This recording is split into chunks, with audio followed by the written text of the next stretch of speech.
Singapore is one of the actually आता number 1 वर आहे costliest city to live in.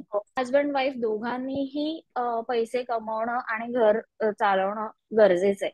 त्यामुळे बरेच बायका पुरुष जेही इथे येतात ते दोघंही वर्किंग असतात, हजबंड वाईफ, राईट. आणि काय होतं, जेव्हा एक माणूस घरी असतो, इथे कसं असतं इंडियामध्ये जशा पार्ट टाइम कामाला मुली येतात ना, जसं कपडे भांडी करून जातात, मग संध्याकाळी परत येतात, कपडे इस्त्री करून जातात, असं तसं सिंगापूरमध्ये आहे. पण ते कॉस्टली आहे rather than having a full time helper. तर त्यामुळे फुल टाइम हेल्पर ठेवणं हा ऑप्शन बरेच लोक एक्सप्लोर करतात आणि ठेवतात. हे एक रिझन आहे त्याच्या मागचं. दुसरं एक रिझन आहे, आता जर तुला माहिती असेल तर एशिया मधला सिंगापूर हा एक ब्लू झोन आहे. लाईफ स्पॅन जास्त आहे लोकांचा, तर त्यामुळे इथे ओल्ड एज पॉप्युलेशन खूप आहे.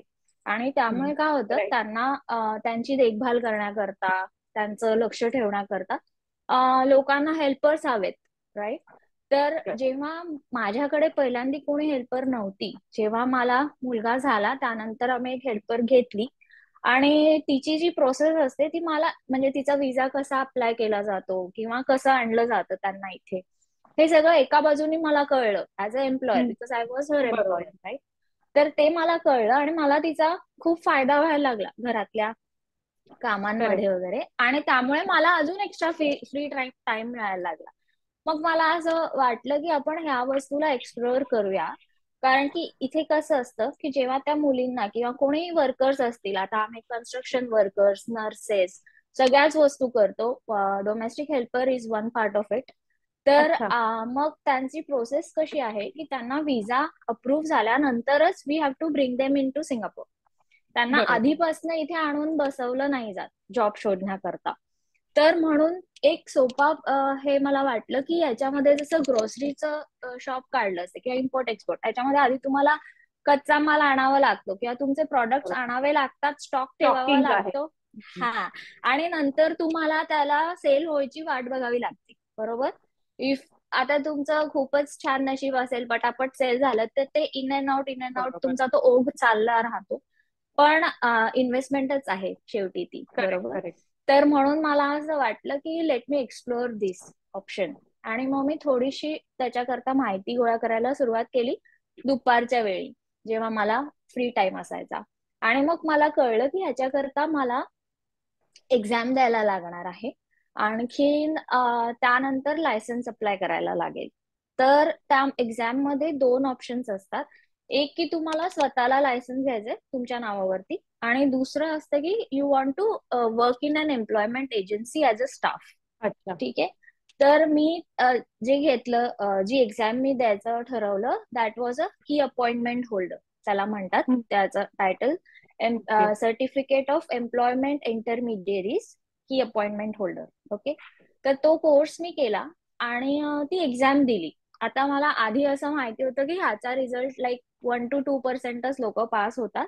आणि पासिंग डिफिकल्ट आहे कारण की ह्यांचे लॉज खूप स्ट्रिक्ट आहेत. End of the day you are dealing with humans, right. तुम्ही लोकांना एका कंट्रीतून दुसऱ्या कंट्रीमध्ये आणताय, त्याच्यामध्ये customs, immigration, checkpoints, authorities of different countries are involve. तर म्हणून ह्या एक्झाम्स खूप स्ट्रिक्ट असतात. आणि पहिल्याच अटेम्प्ट मध्ये मी ती क्लिअर झाली. आम्ही एक ऑफिस स्पेस घेतली आणि तिथून काम चालू केलं. आणि असं करता करता या कामाची सुरुवात झाली. कम्युनिटी सेंटरची एक ऍडव्हर्टाइजमेंट बघितली की वेब डेव्हलपरची पोझिशन आहे. माझा तोच एरिया होता सगळा कॉम्प्युटर इंजिनिअरिंगचा. म्हटलं आपण अप्लाय करून तर बघूया. आणि तेव्हा त्यांच्या सेंटरला जाऊन बोलले वगैरे. तो जॉब माझा सुरू झाला. सुरुवातीला पार्ट टाइम, मग फुल टाइम. त्या एक जे मेन हेडक्वार्टर होतं तिथे ते आमची जी होती माझी एक्झिक्युटिव्ह डायरेक्टर, ती म्हणाली की तुमचा जो एरिया आहे तिथे अजून कम्युनिटी सेंटर नाही आहे, तर तिथे आपल्याला नवीन ब्रांच उघडायची आहे, तर तू ती हेड करशील का. तो कम्युनिटी सेंटरचा कॉन्सेप्ट जो होता तो खूपच युनिक आहे. आणि माझा पहिला अनुभव होता. त्यांचा मेन कॉन्सेप्ट असा आहे की आमच्यासारख्या ज्या फॉरेन फॅमिलीज आहेत, एस्पेशली युरोपियन कंट्रीज किंवा साऊथ अमेरिकन कंट्रीज किंवा इवन US, ऑस्ट्रेलियन्स, आफ्रिकन्स, हे जे सगळे लोक येतात त्यांना ते खूप चॅलेंजिंग आहे. कारण एक तर त्यांना त्यांचीच भाषा माहिती असते. अशा बऱ्याच युरोपियन कंट्रीज आहेत की जिथे लोकांची इंग्लिश ही भाषा नाही आहे ॲज अ मदर टंग. त्यांना इंग्लिश कळत नाही. आणि तर तो जो कॉन्सेप्ट होता त्याच्यात बेसिकली कम्युनिटी सेंटर या आलेल्या एक्सपॅट फॅमिलीजला पूर्ण सेटल करायला हेल्प करायचं. सो नॉन प्रॉफिट ऑर्गनायझेशन आणि तिला सपोर्ट ह्या इंटरनॅशनल स्कूल्स कडून मिळायचा. खूपच चांगला कॉन्सेप्ट होता. आणि हळूहळू मी इन्व्हॉल्व्ह होत गेले. आणि तेव्हा त्यांनी मला विचारलं, तर सुरुवातीला मला असं वाटलं की बापरे, हे लीड वगैरे करण्याचं मी कधी केलं नाहीये. म्हणजे बेसिकली ती ती अपॉर्च्युनिटी ॲज इफ तुम्ही तुमची स्वतःची एक छोटी कंपनी उघडताय अशी होती. कम्युनिटी सेंटरमध्ये आम्ही म्हणजे त्याचं मॉडेल असं आहे की आम्ही ओरिएंटेशन पासून ते काउन्सिलिंग पर्यंत सगळ्या गोष्टी करायचो. कुठले कुठले मेडिकल हॉस्पिटल्स आहेत, कुठल्या कुठल्या इंटरनॅशनल स्कूल्स आहेत, जर खाण्याचं फूड रिलेटेड काय काय गोष्टी आहेत, सुपर मार्केट्स कोणकोणते आहेत, ऑनलाईन ग्रॉसरी अवेलेबल आहे की नाही, जर माझ्या फॅमिलीला माझ्या मुलांना सेटलमेंटचा प्रॉब्लेम आला तर काउन्सिलिंग आहे का. नंतर ट्रेलिंग स्पाऊस जो प्रकार असतो, म्हणजे बेसिकली एक स्पाऊस हा नोकरीच्या निमित्ताने एक्सपॅट असाइनमेंटवर चायनात येतो. दुसरा स्पाऊस असतो तो त्याचे जॉब वगैरे सगळं सोडून इथे आलेला असतो घर बघण्यासाठी, घर सांभाळण्यासाठी, मुलांना सांभाळण्यासाठी. त्या ट्रेलिंग स्पाऊसचे खूप हाल होतात. कारण त्यांचं एक तर जॉब नसतो, करिअर संपलेलं असतं, भाषा नवीन, सगळं डील करायचं, ग्रॉसरी शॉपिंग करायचं, बँकेची कामं करायची, मुलांना बघायचं, घर सेट करायचं. तर ट्रेलिंग स्पाऊसला थोडंसं काइंड ऑफ डिप्रेसिंग एन्व्हायरमेंट असतं सुरुवातीला. मग त्यांच्यासाठी वेगवेगळ्या क्लासेसची अरेंजमेंट करा. मग त्यात लँग्वेज मानसिक आधार असं दिल्या. हा, मानसिक आधार. तर त्यात त्यांच्या एंगेजमेंटमध्ये language classes, hobby classes, cooking classes, असे वेगवेगळे क्लासेस आम्ही कंडक्ट करायचो. आणि जरुरी नाहीये की तुम्ही ते क्लासेस फक्त शिकायला येणार, तुम्ही शिकवायला सुद्धा येऊ शकता. या सगळ्या टीचर्सची रिक्रुटमेंट आणि स्टुडंट्सची एनरोलमेंट, नंतर लहान मुलांसाठी आफ्टर स्कूल क्लासेस, असं खूप गोष्टी, असे खूप मॉडेल्स असायचे असं. आणि मग आफ्टर आवर्समध्ये काउन्सिलिंग व्हायचं, कारण बऱ्याच मुलांना शाळेत सेटलमेंटला प्रॉब्लेम यायचा. युएस मध्ये काय व्हायचं, जास्तीत जास्त युएस लोक, आपले इंडियन लोक, नाहीतर मेक्सिकन लोक, ह्याच्याशिवाय माझं एक्सपोजर बाकी देशांची नव्हतं. क्लास घेतला होता, हॉबी क्लास, ज्वेलरी डिझायनिंगचा का कुठला, त्याच्यामध्ये ओव्हरऑल 7 का 8 देशांचे लोक त्या क्लासमध्ये होते ॲज स्टुडंट्स. आणि शिकवणारी सिंगापुरियन होती. मग नंतर जस्ट आउट ऑफ क्युरिओसिटी, जेव्हा 4 वर्ष वगैरे झाले माझ्या जॉबला, मी लिहून काढलं लिटरली की किती वेगवेगळ्या देशांच्या लोकांशी मला इंटरॅक्ट करायला. तर 17 मला वाटत नाही की अख्ख्या आयुष्यात माझ्या कुठल्या जॉबमध्ये मला 17 वेगवेगळ्या नॅशनॅलिटीच्या लोकांशी इंटरॅक्ट करायची संधी मिळेल. वेगवेगळे इव्हेंट्स अरेंज करायचो.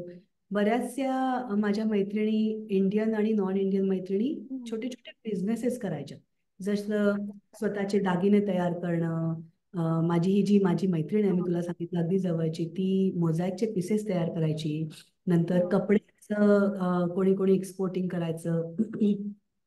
फूड विकायचे, थाई फूड, इंडियन फूड, अजून एक मैत्रीण इंडियन फूड विकायची. तर आम्ही एक फ्रायडे मार्केट नावाचा इव्हेंट करायचो. तो महिन्यातून एका फ्रायडेला असायचा.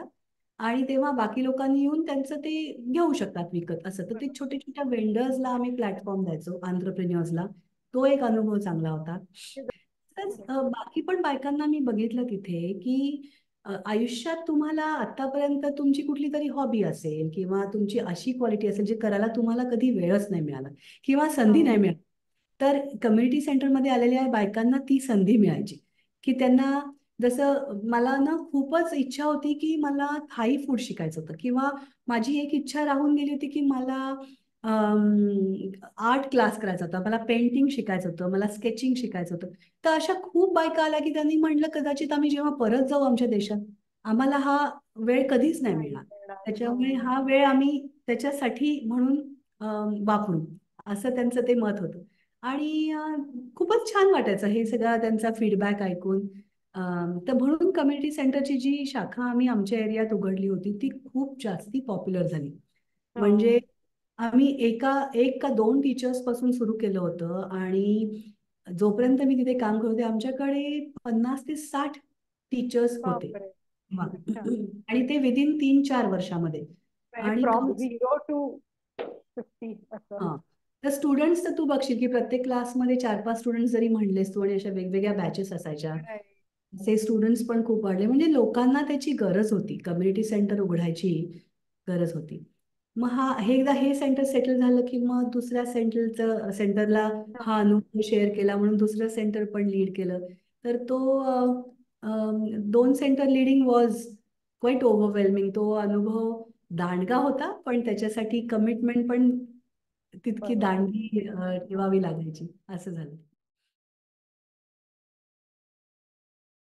जे आमच्या बाबतीत घडलं, सिंगापूरमध्ये लोकांना नेहमी वेगवेगळ्या आणि मोटिवेट केलं जातं किंवा if you do something good they recognise that. तर तसं आमच्या बाबतीत एकदा झालं. आम्ही आय थिंक त्यावेळेला मी आणि श्रीधर वॉकला चाललेलो सकाळी आणि आम्हाला एक मुलगी बस स्टॉपमध्ये तिने 6वीतली होती. तिने आम्हाला विचारलं की तुझा फोन देशील का? आणि अतिशय स्ट्रेस्ड होती ती. तर आम्ही फोन दिला. तर तिचा काय फोन लागेना. तर म्हटलं काय झालं, तुला काही प्रॉब्लेम आहे का? ती म्हणाली नाही, मी शाळेत चालली आहे आणि 6वी तिकडे बोर्ड एक्झाम असते, त्याला PSLE म्हटलं जातं. अच्छा. तर ती एक्झामला चालली आहे पण बस येत नाहीये आणि मला उशीर झालाय आणि देर इज नो वे आता बस आली तरी मी टाइमवर नाही पोहोचू लेट शकणार. होणार. आणि मी माझ्या पेरेंट्सना फोन करते पण कोण उचलत नाहीये. तर आम्ही म्हटलं की don't worry, we will book taxi. आणि मग आम्ही तिला टॅक्सी वगैरे बुक करून दिली आणि ती घरी म्हणजे ती शाळेत वेळेवर वगैरे पोहोचली. आणि आम्ही तिच्याकडून तिच्या वडिलांचा नंबर ती ट्राय करतच होती ना त्या आमच्या फोननी. तर आम्ही म्हटलं की it's better to let them know की this has happened and we have book taxi for. तर आम्ही कॉन्टॅक्ट केला आणि we told him and all आणि नंतर वी जस्ट लेफ्ट इट. झालं, ती पोचली. That was more important Right. Than everything else. We didn't realise की जो तिचे डॅड होते ते इन्फ्लुएन्सर आहेत आणि त्यांनी अच्छा. लगेच व्हिडिओ वेगवेगळ्या हँडल्सवर टाकला आणि मग तो शेअर होत गेला. म्हणजे अप्रिसिएशन पोस्ट आणि असं. अप्रिसिएशन की म्हणजे अशी लोक असतात वगैरे. And okay. For us it was a very small thing. And right. ते तर झालंच पण नंतर आम्हाला as a surprise we just got one book. It's Singapore kindness movement book. अच्छा. आमच्या घरी आलं पोस्टाने आणि आम्ही बघितलं तर आमची स्टोरी होती आतमध्ये. अरे आणि वा. And that was amazing. म्हणजे how Singapore government correct. Encourages people. Then you feel These are like very small things, but they small really things make you feel आपण like तर it's nothing right. But these are the things we got to experience in this country, which we really appreciate. Yeah. right. नमस्कार. कशा काय वाटल्या गप्पा? I am sure की तुम्हाला सिंगापूरच्या ज्या आपल्या 3 मैत्रिणी होत्या, मधुरा, अनुजा आणि श्रद्धा, यांच्या गप्पा तुम्हाला खूप इंटरेस्टिंग वाटल्या असतील आणि आम्हाला खूप मजा येते अशा लोकांबरोबर गप्पा मारून. तर नक्की तुमचं कोणीही असं जर असेल की आपले मित्रमैत्रिणी असतात, नातेवाईक असतात, जे भारतीय आहेत पण भारताच्या बाहेर राहून भारतीय संस्कृती जपत आहेत, तर अशा लोकांची जर तुम्हाला कोणालाही नावं रेकमेंड करायची असतील तर नक्की करा. आम्हाला असे रेकमेंडेशन्स येत आहेत. वी वेलकम सच रेकमेंडेशन्स आणि we would definitely like to chat and have a talk show with such people from anywhere around the world. Thank you very much.